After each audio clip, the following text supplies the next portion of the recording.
Bon les amis, aujourd'hui on s'attaque au plus gros de tous les morceaux de la littérature.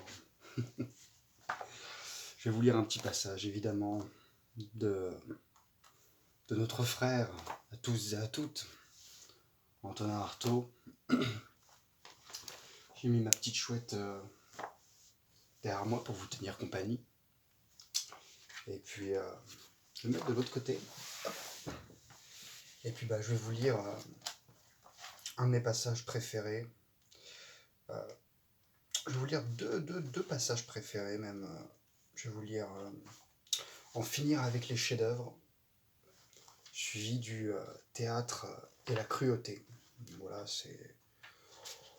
on va être ensemble pendant une trentaine de pages, à peu près. Je vais vous faire lecture.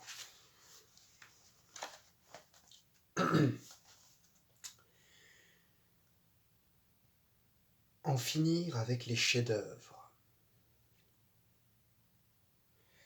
Une des raisons de l'atmosphère asphyxiante dans laquelle nous vivons sans échappée possible et sans recours, et à laquelle nous avons tous notre part, même les plus révolutionnaires d'entre nous, est dans ce respect de ce qui est écrit, formulé ou peint, et qui a pris forme, comme si toute expression n'était pas enfin à bout et n'était pas arrivée au point où il faut que les choses crèvent pour repartir et recommencer. On doit en finir avec cette idée des chefs-d'œuvre réservés à une soi-disant élite et que la foule ne comprend pas. Et se dire qu'il n'y a pas dans l'esprit de quartier réservé comme il n'y en a pour les rapprochements sexuels clandestins. Les chefs-d'œuvre du passé sont bons pour le passé. Ils ne sont pas bons pour nous. Nous avons le droit de dire ce qui a été dit et même ce qui n'a pas été dit d'une façon qui nous appartienne, qui soit immédiate, directe, réponde aux façons de sentir actuelles et que tout le monde comprendra. Il est idiot de reprocher à la foule de n'avoir pas le sens du sublime quand on confond le sublime avec l'une de ces manifestations formelles qui sont d'ailleurs toujours des manifestations trépassées. Et si par exemple la foule actuelle ne comprend plus Oedipe Roi, j'oserais dire que c'est la faute à Oedipe Roi et non à la foule. Dans Oedipe Roi, il y a le thème de l'inceste et cette idée que la nature se moque de la morale et qu'il y a quelque part des forces errantes auxquelles nous ferions bien de prendre garde, qu'on les appelle destin, ces forces, ou autrement. Il y a en outre la présence d'une épidémie de peste, qui est une incarnation physique de ces forces. Mais tout cela sous des habits et dans un langage qui ont perdu tout contact avec le rythme épileptique et grossier de ce temps. Sophocle parle haut, peut-être, mais avec des manières qui ne sont plus d'époque. Il parle trop fin pour cette époque, et on peut croire qu'il parle à côté. Cependant, une foule que les catastrophes de chemin de fer font trembler, qui connaît les tremblements de terre, la peste, la révolution, la guerre, qui est sensible aux affres désordonnés de l'amour, peut atteindre à toutes ces hautes notions et ne demande qu'à en prendre conscience, mais à condition qu'on sache lui parler de son propre langage, et que la notion de ces choses ne lui arrive pas à travers des habits et une parole frelatée qui appartiennent à des époques mortes et qu'on ne recommencera jamais plus. La foule aujourd'hui comme autrefois est avide de mystère. Elle ne demande qu'à prendre conscience des lois suivant lesquelles le destin se manifeste et de deviner peut-être le secret de ses apparitions. Laissons aux pions les critiques de texte, aux esthètes les critiques de forme, et reconnaissons que ce qui a été dit n'est plus à dire, qu'une expression ne vaut pas deux fois, ne vit pas deux fois, que toute parole prononcée est morte et n'agit qu'au moment où elle est prononcée, qu'une forme employée ne sert plus et n'invite qu'à en rechercher une autre, et que le théâtre est le seul endroit au monde où un geste fait ne se recommence pas deux fois. Si la foule ne vient pas aux chefs-d'œuvre littéraires, c'est que ces chefs-d'œuvre sont littéraires, c'est-à-dire fixés, et fixés en des formes qui ne répondent plus aux besoins du temps. Loin d'accuser la foule et le public, nous devons accuser l'écran formel que nous interposons entre nous et la foule, et cette forme d'idolâtrie nouvelle, cette idolâtrie des chefs-d'œuvre fixés, qui est un des aspects du conformisme bourgeois. Ce conformisme qui nous fait confondre le sublime, les idées, les choses avec les formes qu'elles ont prises à travers le temps, et en nous-mêmes, dans nos mentalités de snobs, de précieux et d'esthètes que le public ne comprend plus.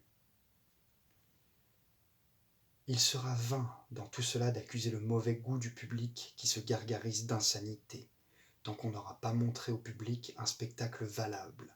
Et je défie qu'on me montre ici un spectacle valable, et valable dans le sens suprême du théâtre. Depuis les derniers grands mélodrames romantiques, c'est-à-dire depuis 100 ans. Le public, qui prend le faux pour du vrai, a le sens du vrai, et il réagit toujours devant lui quand il se manifeste.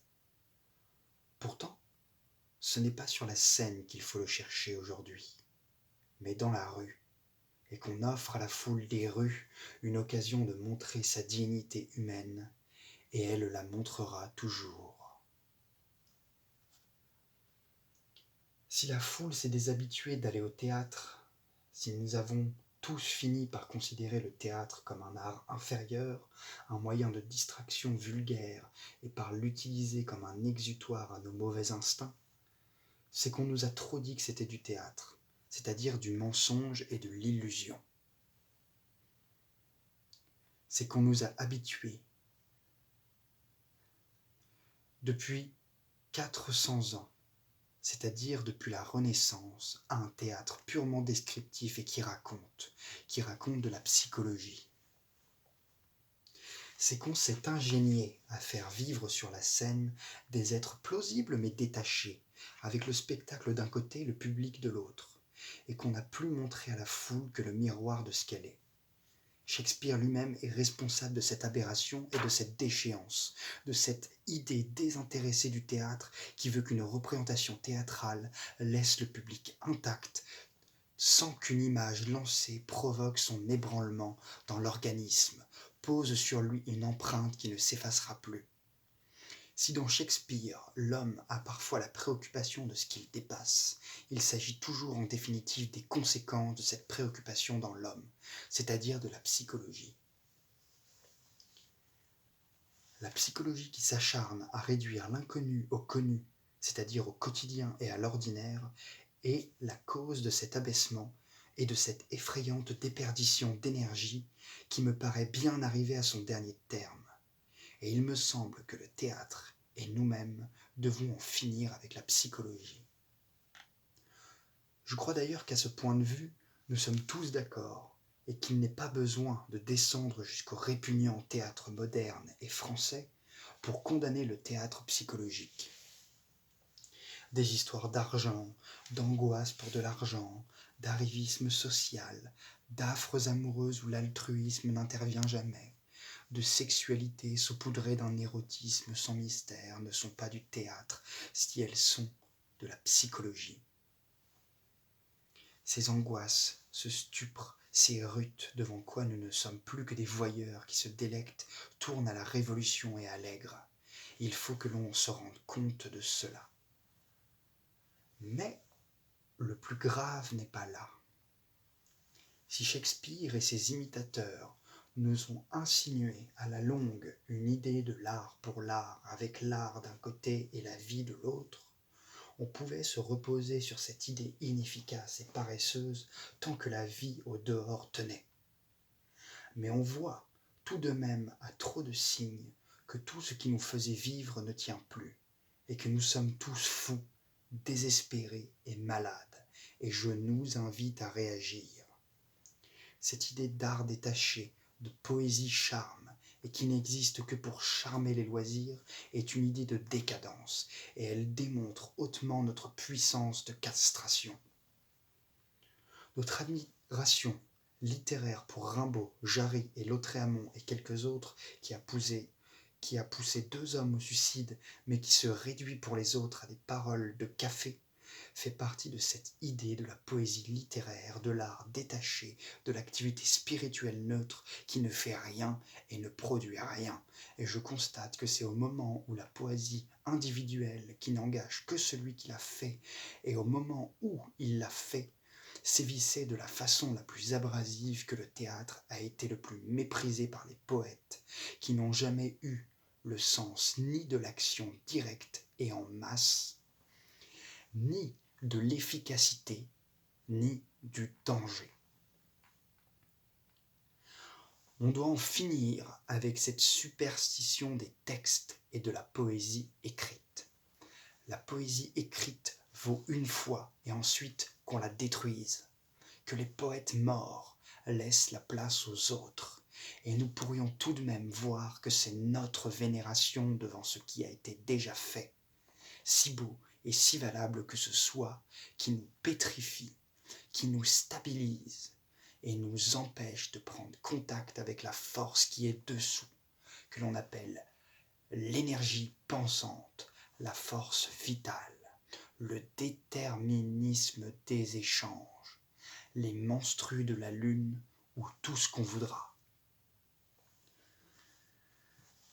Sous la poésie des textes, il y a la poésie tout court, sans forme et sans texte. Et comme l'efficacité des masques qui servent aux opérations de magie de certaines peuplades s'épuise, et ces masques ne sont plus bons qu'à rejeter dans les musées, de même s'épuise l'efficacité poétique d'un texte. Et la poésie et l'efficacité du théâtre est celle qui s'épuise le moins vite, puisqu'elle admet l'action de ce qui se gesticule et se prononce et qui ne se reproduit jamais 2 fois. Il s'agit de savoir ce que nous voulons. Si nous sommes tous prêts pour la guerre, la peste, la famine et le massacre, nous n'avons même pas besoin de le dire, nous n'avons qu'à continuer. Continuer à nous comporter en snob et à nous porter en masse devant tel ou tel chanteur, tel ou tel spectacle admirable et qui ne dépasse pas le domaine de l'art. Telle ou telle exposition de peinture de chevalet, où éclatent de ci et de là des formes impressionnantes, mais au hasard, et sans une conscience véridique des forces qu'elles pourraient remuer. Il faut que cesse cet empirisme, ce hasard, cet individualisme et cette anarchie. Assez de poèmes individuels et qui profitent à ceux qui les font beaucoup, plus qu'à ceux qui les lisent. Assez une fois pour toutes de ces manifestations d'art fermé, égoïste et personnel. Notre anarchie et notre désordre d'esprit est fonction de l'anarchie du reste, ou plutôt c'est le reste qui est fonction de cette anarchie.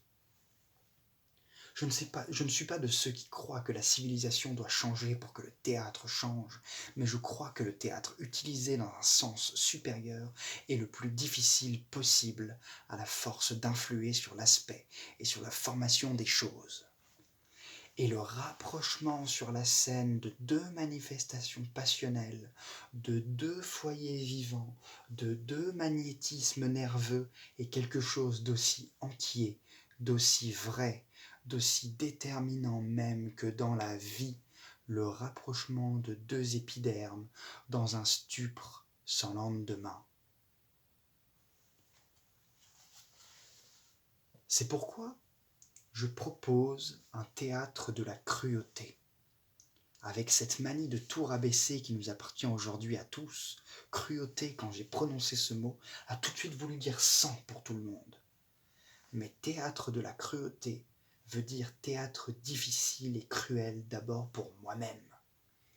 Et sur le plan de la représentation, Il ne s'agit pas de cette cruauté que nous pouvons exercer les uns contre les autres en nous dépeçant mutuellement les corps, en sciant nos anatomies personnelles, ou, tels des empereurs assyriens, en nous adressant par la poste des sacs d'oreilles humaines, de nez ou de narines bien découpés, mais de celle beaucoup plus terrible et nécessaire que les choses peuvent exercer contre nous.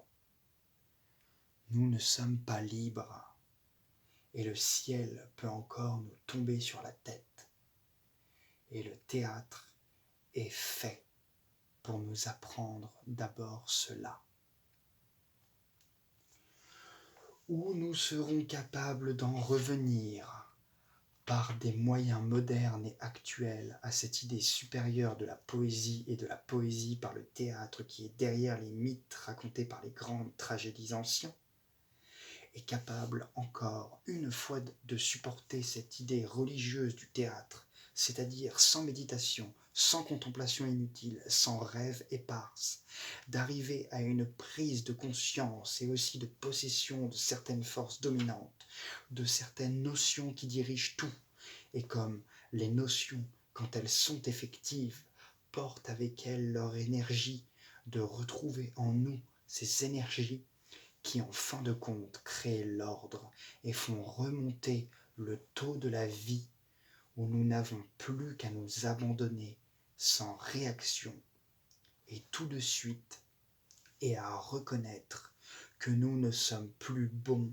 que pour le désordre, la famine, le sang, la guerre et les épidémies.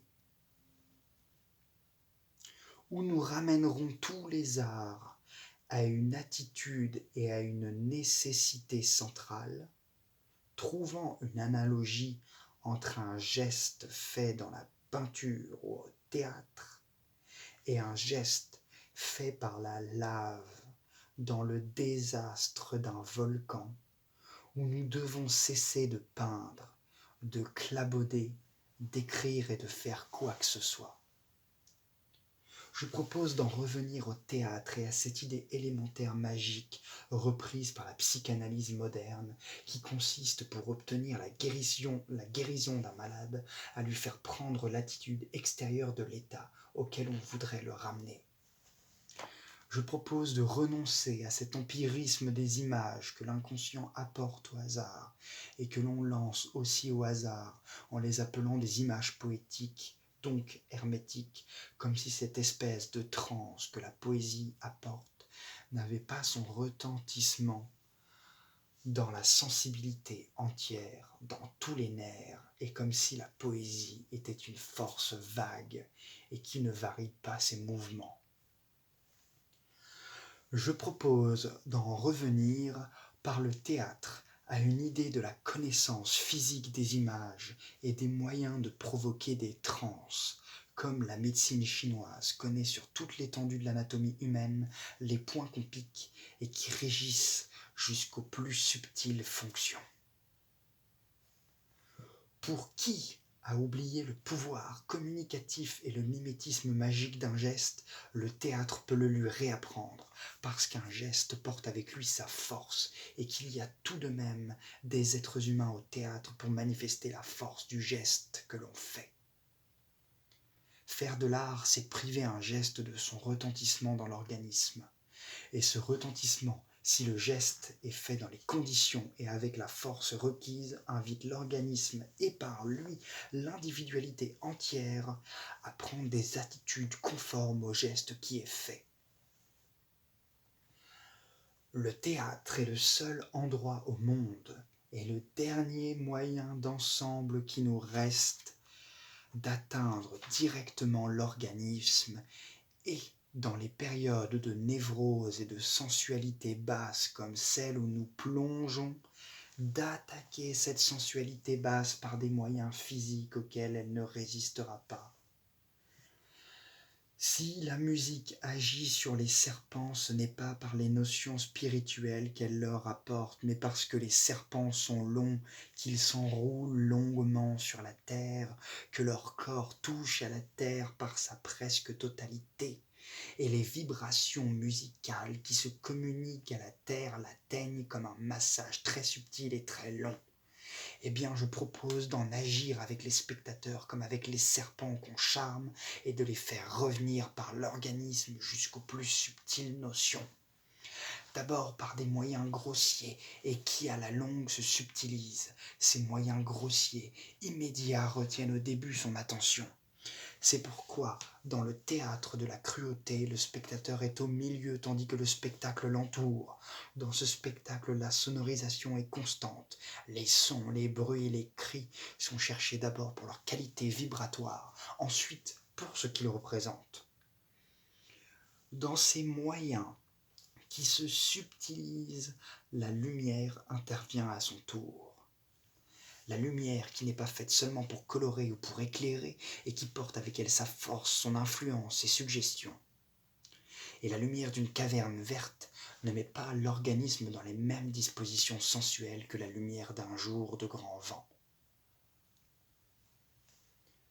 Après le son et la lumière, il y a l'action et le dynamisme de l'action. C'est ici que le théâtre, loin de copier la vie, se met en communication s'il le peut avec des forces pures. Et qu'on les accepte ou qu'on les nie, il y a tout de même une façon de parler qui appelle force, ce qui fait naître dans l'inconscient des images énergiques et à l'extérieur le crime gratuit. Une action violente et ramassée est une similitude de lyrisme. Elle appelle des images surnaturelles, un sang d'images et un jet sanglant d'images, aussi bien dans la tête du poète que dans celle du spectateur. Quels que soient les conflits qui hantent la tête d'une époque, je défie bien un spectateur à qui des scènes violentes auront passé leur sang, qui aura senti en lui le passage d'une action supérieure, qui aura vu en éclair dans des faits extraordinaires les mouvements extraordinaires et essentiels de sa pensée. La violence et le sang ayant été mis au service de la violence de la pensée, je le défie de se livrer au dehors à des idées de guerre, d'émeute et d'assassinat hasardeux. Dite de cette façon, cette idée a l'air avancée et puérile, et l'on prétendra que l'exemple appelle l'exemple, que l'attitude de la guérison invite à la guérison et celle de l'assassinat à l'assassinat. Tout dépend de la façon et de la pureté avec laquelle les choses sont faites. Il y a un risque, mais qu'on n'oublie pas un geste de théâtre est violent, mais qu'il est désintéressé et que le théâtre enseigne justement l'inutilité de l'action qui, une fois faite, n'est plus à faire, et l'utilité supérieure de l'état inutilisé par l'action, mais qui, retourné, produit la sublimation. Sublimation. Je propose donc un théâtre où des images physiques violentes broient et hypnotisent la sensibilité du spectateur pris dans le théâtre comme dans un tourbillon de forces supérieures. Un théâtre qui, abandonnant la psychologie, raconte l'extraordinaire, met en scène des conflits naturels, des forces naturelles et subtiles, et qui se présente d'abord comme une force exceptionnelle de dérivation. Un théâtre qui produise des transes comme les transes de Dervish et d'Aisawa produisent des transes et qui s'adresse à l'organisme avec des moyens précis et avec les mêmes moyens que les musiques de guérison de certaines peuplades que nous admirons dans les disques mais que nous sommes incapables de faire naître parmi nous. Il y a là un risque, mais j'estime que dans les circonstances actuelles, il vaut la peine d'être couru. Je ne crois pas que nous arrivions à raviver l'état de choses où nous vivons, et je ne crois pas qu'il vaille même la peine de s'y raccrocher. Mais je propose quelque chose pour sortir du marasme, au lieu de continuer à gémir sur ce marasme et sur l'ennui, l'inertie et la sottise de tout. En finir avec les chefs-d'œuvre. Antonin Artaud. Bonne journée, bonne soirée.